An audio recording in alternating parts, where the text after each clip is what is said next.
본받아라는 제목으로 하나님 말씀을 나누겠습니다. 오늘 우리에게 주시는 하나님의 말씀은 고린도전서 15장 51절부터 58절까지의 말씀을 합독하겠습니다.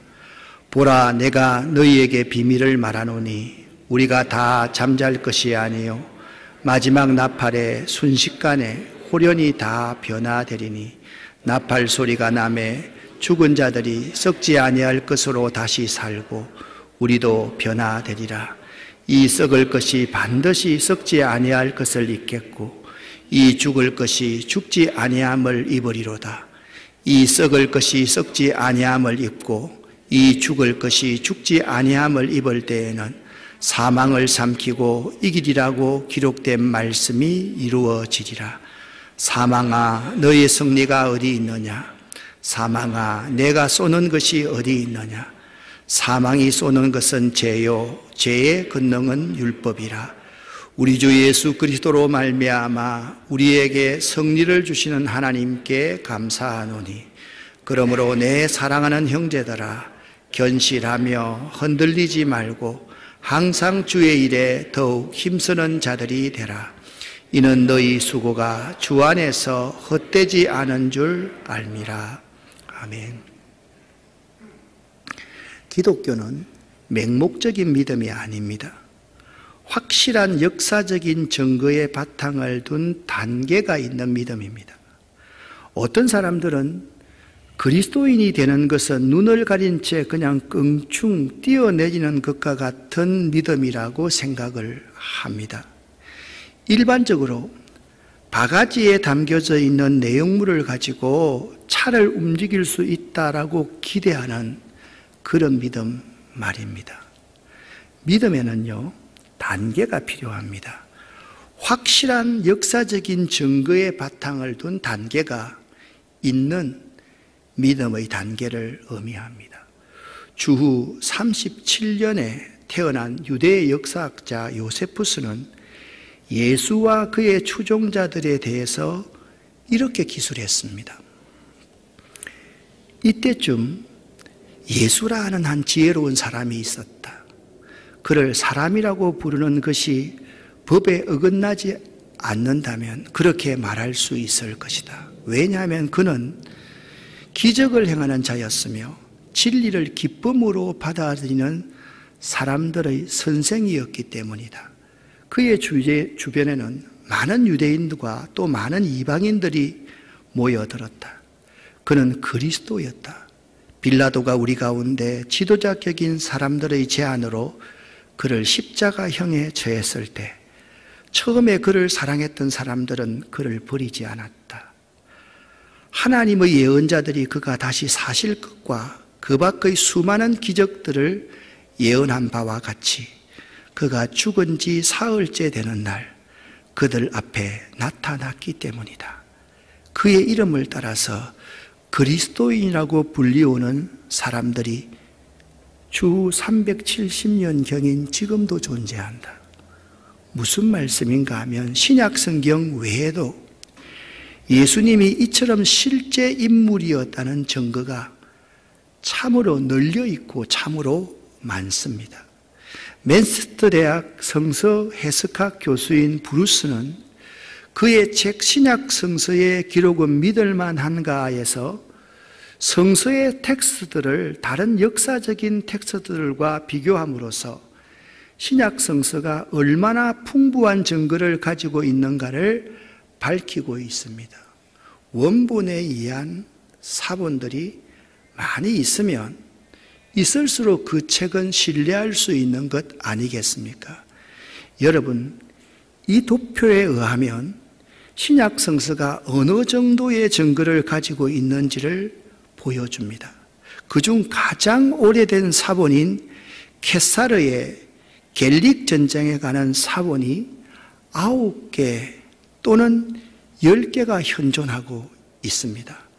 리비의 로마의 역사의 경우에는 20개의 사본이나 있으며 가장 일찍 쓰여진 사본들은 주 900년경의 것입니다. 그리고 일반적인 사본들은요, 대부분 8개에서 20개밖에 없습니다. 그러니까 사본들이 8개에서 20개만 있어도 이 책은 정말로 믿을 만한 책이다라는 의미입니다. 그러나 신약 성서에 관한 한 너무도 풍부한 자료를 갖고 있습니다. 신약 성서는요, 5,000개 이상의 히라버 원본들과 10,000개 이상의 라틴어 원본, 그리고 9,300여 개의 다른 언어로 쓰여진 원본들이 있습니다.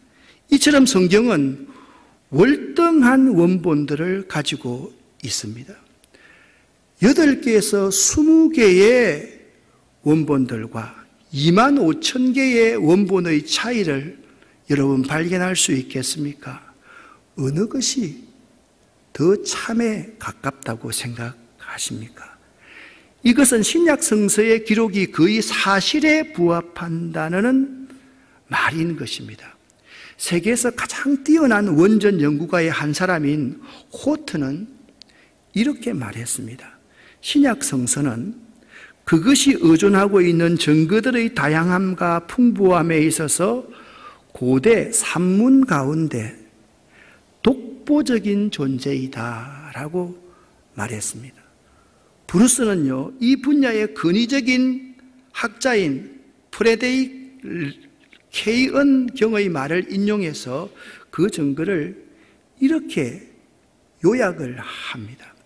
그렇다면 처음 글이 쓰여진 시기와 현존하는 최초의 증거 사이의 간격은요, 얼마 되지 않으므로 사실상 무시할 만하다라는 것입니다.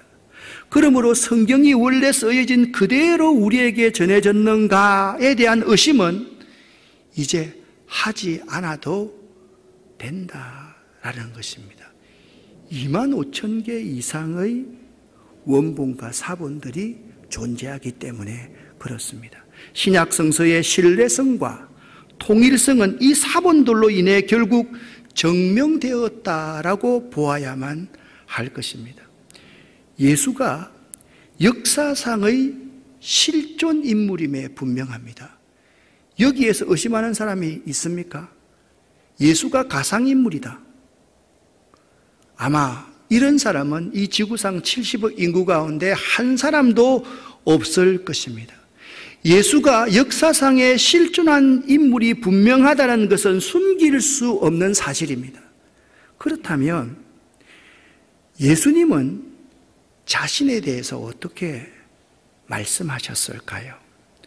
요한복음 11장 25절 26절 말씀에 의하면 예수께서 말씀하셨습니다.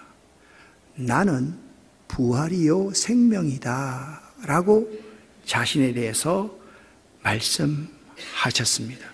요한복음 14장 6절 말씀에 보면 내가 곧 길이요 진리요 생명이다 라고 예수님께서는 자신에 대해서 말씀하셨습니다. 요한복음 15장 5절과 5절은 예수님 자신이 나는 참 포도나무다, 나는 포도나무다 라고 말씀하셨습니다. 이 외에도 예수의 직접적인 주장은요, 너무나도 많이 널려져 있습니다. 말하기가 곤란할 정도입니다. 그렇다면 예수에 대한 간접적인 주장들을 한번 살펴보도록 하겠습니다. 예수님은요, 죄를 사하는 권세를 가지고 있었습니다. 신약 성경 곳곳에 보십시오.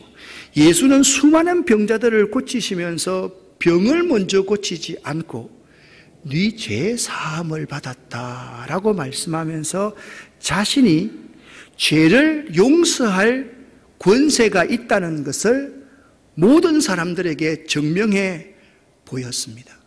또 한 가지의 특이한 주장이 있습니다. 언젠가 그가 세상을 심판하리라는 것이었습니다. 그는 말하기를 모든 민족들이 내 앞에 모이며 내가 그 민족들을 심판할 것이며 자신이 이 세상 마지막 날에 우리 각자에게 일어날 일들을 예수 자신이 결정한다 라고 증언하고 있습니다. 그리고 예수에 대한 직접적인 주장들이 있습니다. 어떤 주장입니까? 예수님은 네가 하나님의 아들 그리스도냐라는 질문을 받으셨습니다. 딱 한마디로 대답을 하셨습니다. 그렇다. 네가 하나님의 아들 그리스도냐? 그렇다. 여러분, 이렇게 대답할 만한 사람이 이 지구상에 어디 있습니까? 아무도 없습니다. 예수는 자신을 그리스도, 메시아라고 주장을 하셨습니다. 예수는요, 자신을 하나님의 아들, 육신이 되신 하나님이라고 주장하셨습니다. 말씀이 육신이 되신 하나님이라고 주장하셨습니다. C.S. 루이스는 예수에 대해서 이렇게 기록하고 있습니다. 그저 평범한 한 남자가 예수가 했던 말들을 하고 다닌다고 해서 위대한 율법 선생일 수는 없다. 그는 자기가 삶은 달걀이라고 말하는 사람과 똑같은 수준의 미친 사람이든지 아니면 지옥에서 온 악마일 것이다. 당신은 선택을 해야만 한다. 이 사람이 하나님의 아들이었고 지금도 그러하다고 믿든지 아니면 미친 사람 혹은 그보다 더 끔찍한 사람이라고 믿든지 둘 중 하나가 되어야만 한다. 그러니 그가 인류의 위대한 선생이었다고 선심 쓰는 듯한 터무니없는 생각으로 결론을 내리지는 말아라. 그는 이 부분에 대해서는 모함을 남기지 않았고 아주 분명하게 말씀하셨다. 그것은 그가 의도한 바가 아니었다. 먼저 여러분, 예수님의 가르침에 대해서 한번 생각을 해 보십시다.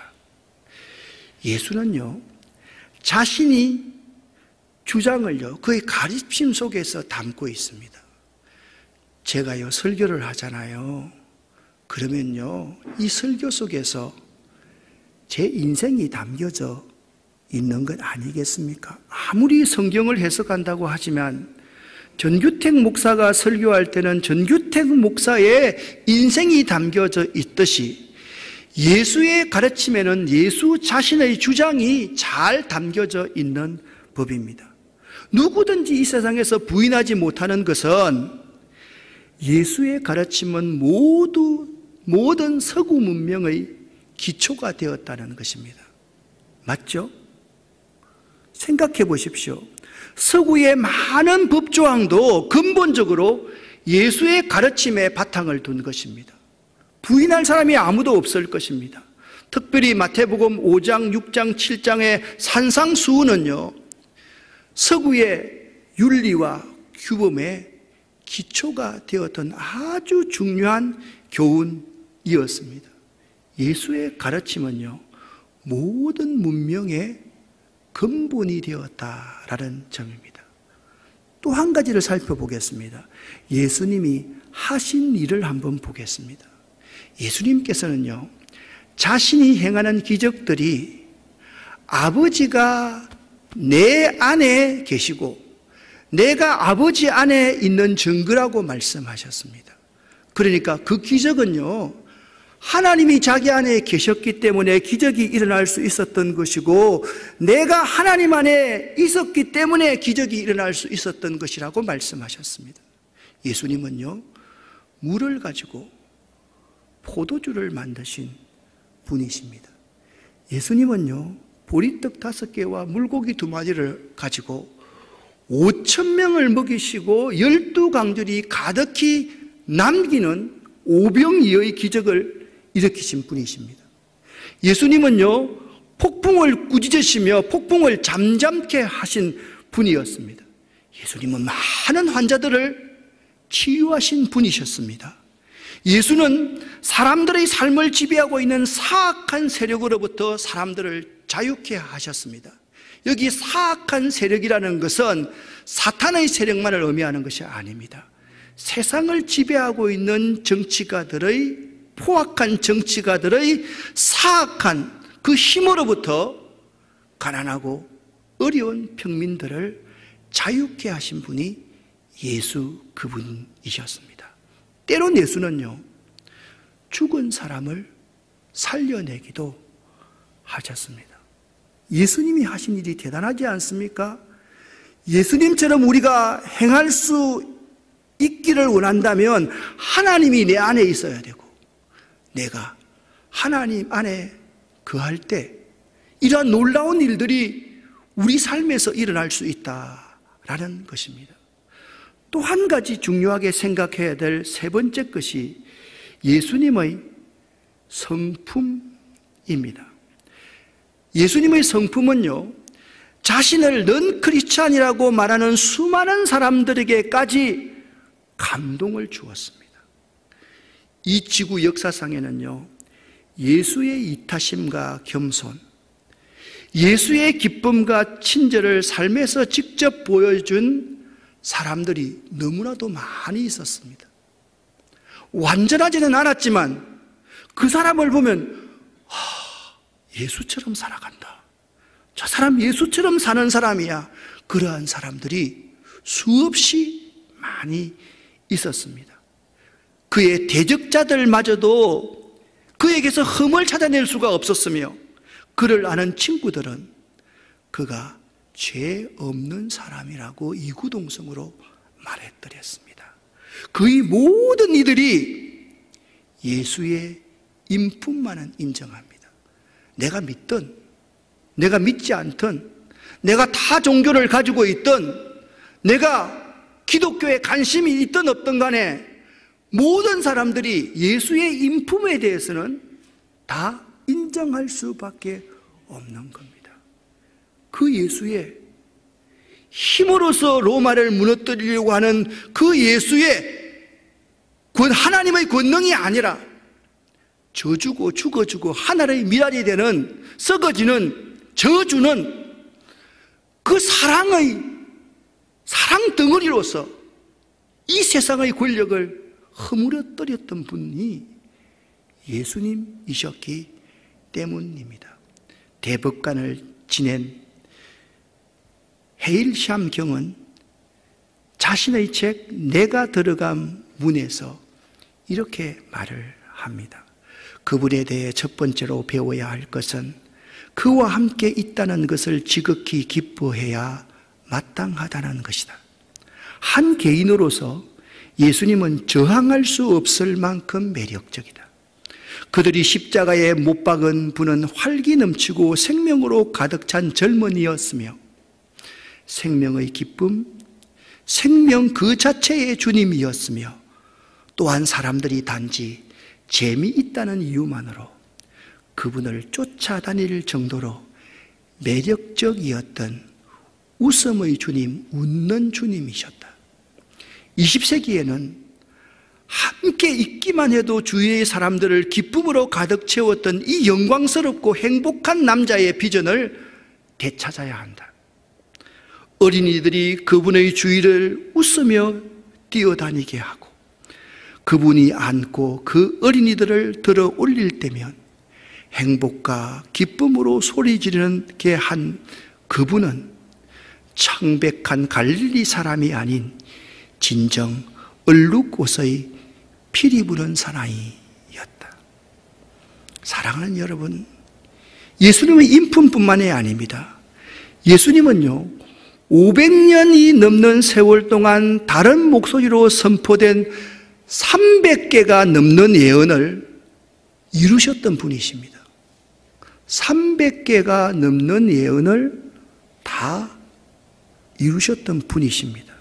그 중에 29개의 중요한 예언들을 십자가를 지시던 단 하루에 다 이루셨던 분이 예수님이셨습니다. 사랑하는 여러분, 여러분은 예수님에 대하여 어떻게 생각하십니까? 지금까지 예수님을 어떤 분으로 믿고 고백하고 있습니까? 여기에는 세 가지의 논리적인 가능성이 있습니다. 첫 번째, 그의 주장이 사실이 아니라고 하면 예수는 사기꾼이며 사악한 인간일 것입니다. 그처럼 사악한 인간이 어디 있습니까? 아니면 그는 환상에 사로잡혀 있거나 실제로 정신이 나간 미치광이였을 것입니다. 그러나 그는 그의 주장들이 모두 사실이었음을 삶으로 증명하신 분이었습니다. 사람들이 예수가 십자가에 못 박혀 죽을 때 당신이 하나님의 아들이라고 하면서 하나님의 아들의 권능으로서 이 로마의 무지막한 사람들을 다 물리쳐야 되지 않느냐라고 예수의 죽음에 대해서 좌절하고 낙담하고 예수를 떠나가고 있었을 때 그 기간이 단 3일이었습니다. 하루, 이틀, 사흘이 되는 날부터 판도가 완전히 바뀌어지기 시작하는 것입니다. 부활한 예수를 만난 사람들이 예수로 말미암아 변화되기 시작하였는데 세상에 어느 누구 그 권력자들도 상상할 수 없던 일들이 그 지경에서 일어나기 시작한 것입니다.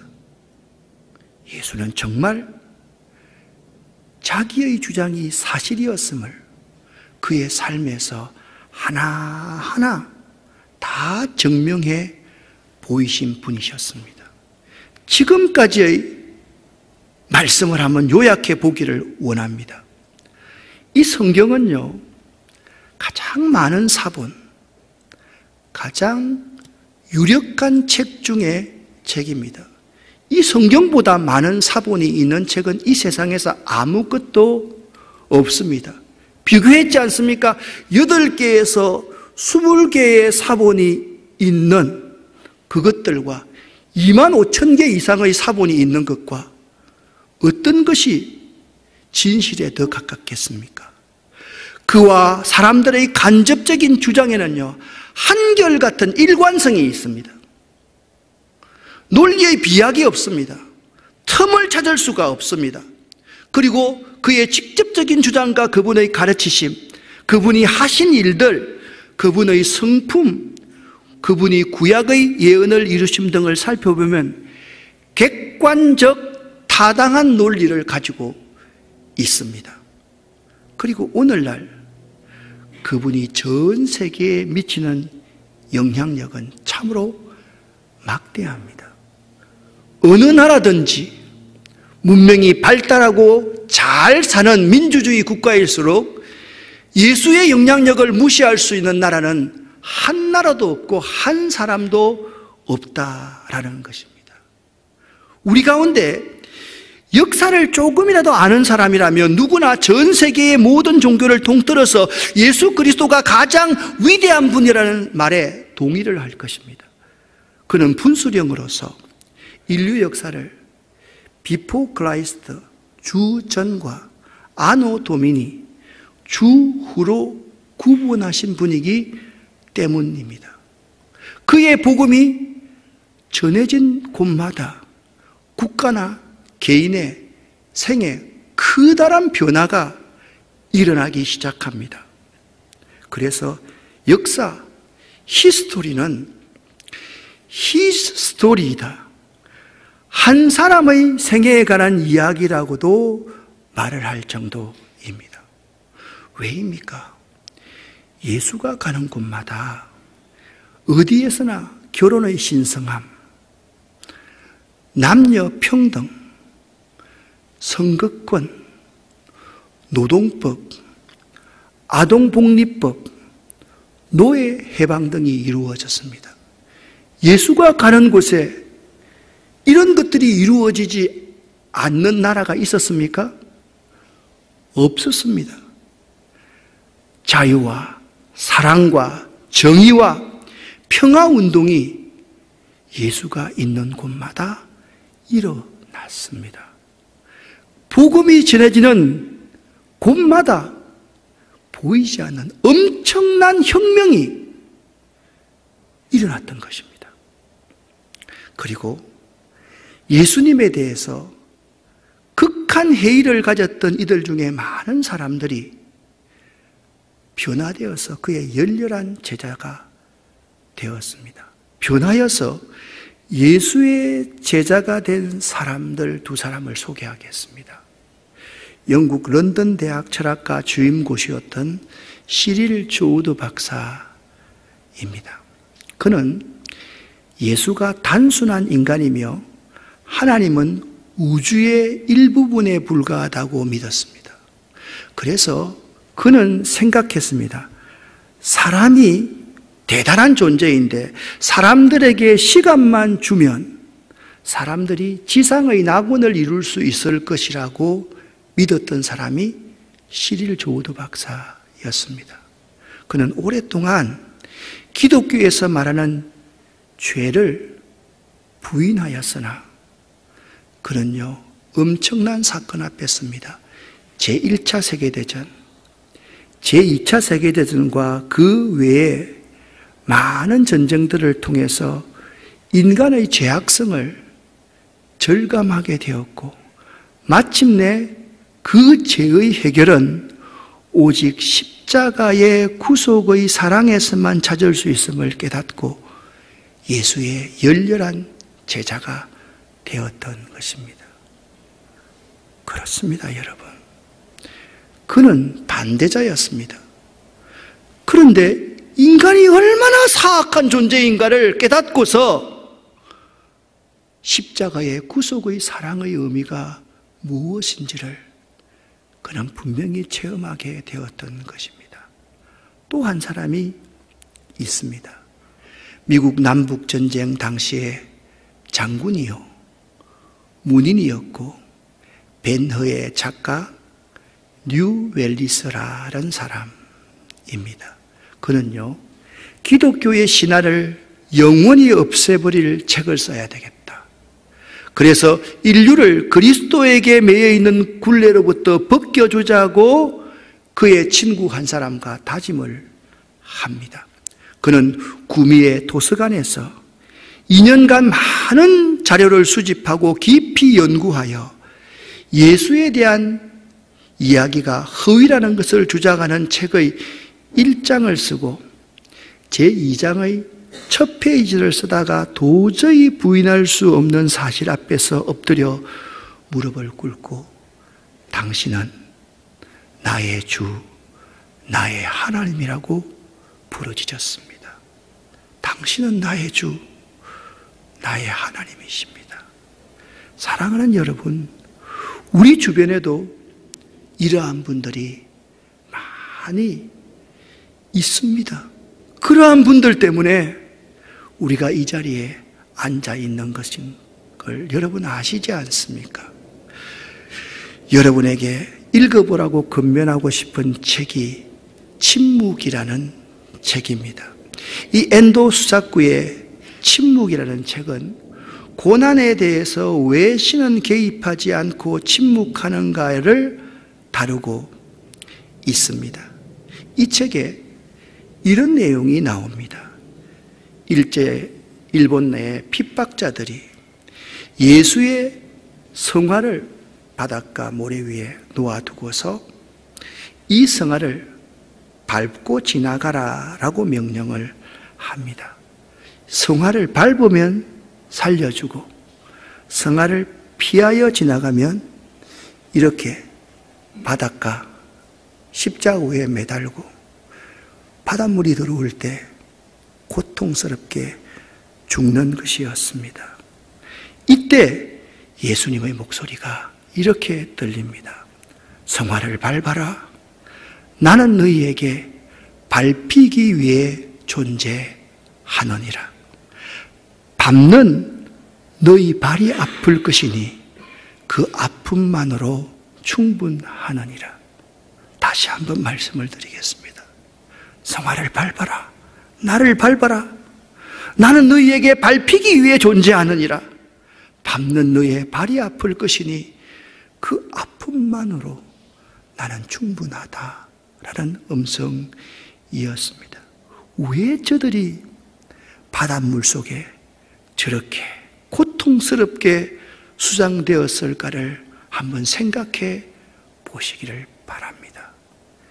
예수를 따르는 사람들이었기 때문에 그렇습니다. 이 그림은 The Passion of the Christ 영화의 한 장면입니다. 예수의 십자가 지심을 말하고 있죠. 이사야 53장 5절에 이렇게 예수의 십자가 지심에 대해서 예언하고 있습니다. 그가 찔림은 우리의 허물 때문이요, 그가 상함은 우리의 죄악 때문이라. 그가 징계를 받음으로 우리는 평화를 누리고 그가 채찍에 맞음으로 우리는 나음을 입었도다. 로마서 5장 8절에 의하면 우리가 아직 죄인 되었을 때 그리스도께서 우리를 위하여 죽으심으로 하나님께서 우리에게 대한 자기의 사랑을 확정하셨느니라, 그렇게 말씀하고 있습니다. 하나님께서는요, 이 십자가를 계획하셨고 예수는 이 십자가를 지셨습니다. 그리고 성령 하나님은 오늘도 그 십자가의 의미를 알고 믿을 수 있도록 보증하시는 분이십니다. 이 십자가를 한번 바라보시기를 바랍니다. 십자가는 우리를 향한 하나님의 사랑의 계획이며 십자가는 우리를 향한 예수님의 사랑의 실천이다. 예수는 사랑을 이론으로, 말로서, 책으로 표현하지 않았습니다. 예수는 그 사랑을 십자가 위에서 직접 보여주었습니다. 사랑은 이런 것이야. 이런 게 사랑이야. 이렇게 죽어지는 것이 사랑이야. 예수는 우리에게 그 사실을 보여주었습니다. 우리들은 십자가와 부활의 신앙을 본받아 살아야만 합니다. 지난 일주일 동안 우리는 고난주간을 보내었습니다. 기독교에서 고난을 묵상하지 않고 십자가를 지지 않는 기독교, 그 교회와 기독교와 교인은 아무 소용 없는 공동체와 개인입니다. 여러분 명심하십시오. 여러분의 삶에서 예수 십자가의 그 사랑의 의미를 모른다고 하면 그리스도인으로서 아무런 의미가 없다라는 말씀입니다. 그 십자가가 지나고 나면 하루 이틀 사흘 후에 부활의 역사적인 사건이 우리 앞에 다가옵니다. 예수의 부활은 기독교의 주춧돌입니다. 그러나 그 놀라운 사건이 사실이라는 증거가 무엇일까요? 그 증거 4가지를 여러분에게 한번 제시해 보려고 합니다. 첫 번째, 그분은 무덤에 계시지 않았습니다. 시몬 베드로가 무덤에 들어가 보니까 세마포가 놓여 있었고 예수의 머리를 쌌던 수건은 세마포와 함께 놓여 있지 않고 딴 곳에 쌌던 대로 놓여 있었다. 예수님의 무덤이 빈 무덤이었다라고 요한복음 20장에서 사도 요한은 증언하고 있습니다. 그분은요, 더욱 분명하게 제자들에게 6주에 걸쳐서 11번 나타나셨습니다. 더구나 550명이 넘는 사람들이 예수를 목격했으며 제자들을 위해서 아침 식사도 준비하셨고요, 제자들과 긴 대화도 나누었고요, 제자들에게 부활하신 몸으로서 하나님 나라에 대해서 많은 것을 가르치기도 하셨습니다. 예수의 부활, 그런데 이 예수의 부활의 효과가 이 세상에 엄청난 충격으로 다가왔습니다. 예수가 부활하자 교회가 탄생하여서 엄청 무서운 속도로 성장했습니다. 베드로가 한번 설교하니까 3,000명이 회개하는 역사가 교회 가운데 일어났습니다. 그렇게 급쟁이였고 비급하고 도망자였던 예수의 제자들의 삶이 완전히 변하기 시작했습니다. 그들은 핍박으로 인한 죽음을 더 이상 두려워하지 않았고, 이 제자들의 증언을 들은 다른 많은 제자들이 예수의 부활을 그들보다 더 실제적이고 분명히 믿게 되었고, 그 부활의 신앙을 증거하기 시작하게 된 것입니다. 예수님이 죽은 자들 가운데서 살아나신 효과는 누구나 이 세상에 예상할 수 있는 효과가 아니었습니다. 세상의 어떤 예측도 어긋난 대단한 효과, 파급 효과가 그 시대에 있었던 것입니다. 대중적이면서도 학술적인 저서를 많이 집필한 마이클 그린은 이렇게 그 시대에 예수 부활한 것을 표현하고 있습니다. 교회는 소수의 교육받지 못한 어부와 세리들로부터 시작하여 이후 300년 동안 알려져 전 세계를 휩쓸었다.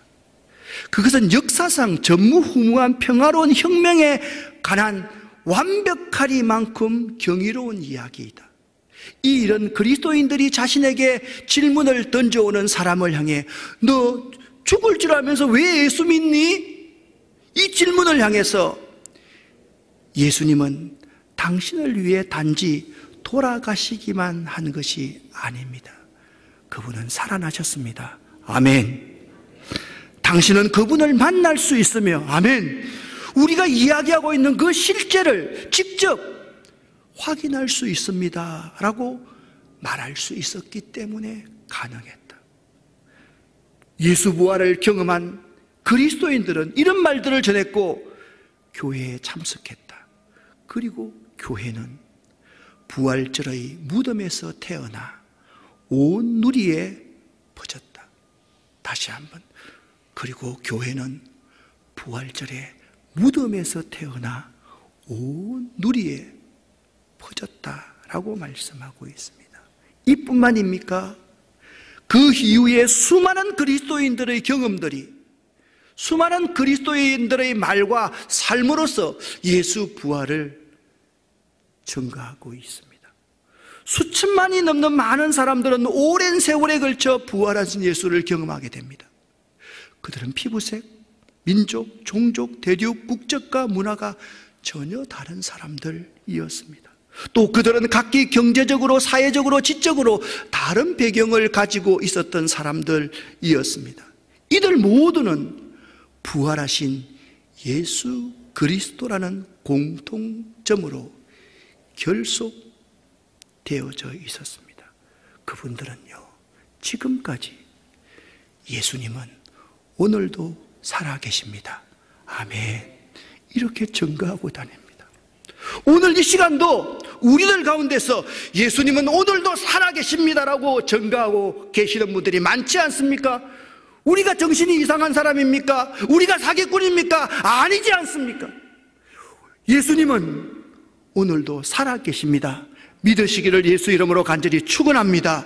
증거하시기를 예수 이름으로 간절히 축원합니다. 전 세계 수많은 그리스도인들은 오늘도 부활하신 예수와의 관계를 경험하고 있는 것입니다. 할렐루야. 그렇습니다, 여러분.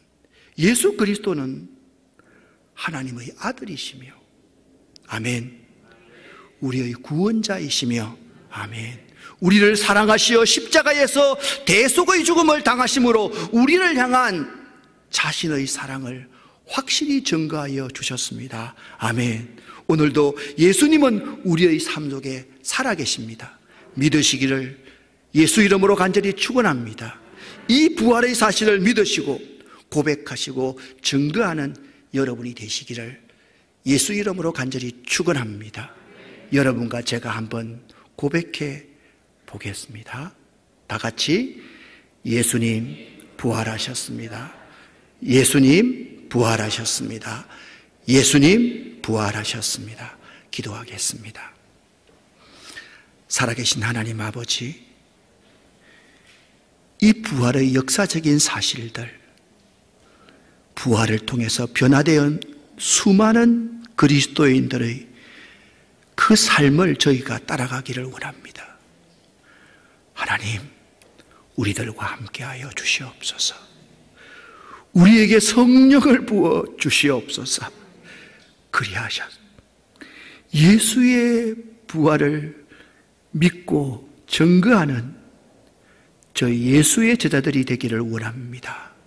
예수 그리스도 이름으로 축복하옵고 간절히 기도 올립니다. 아멘.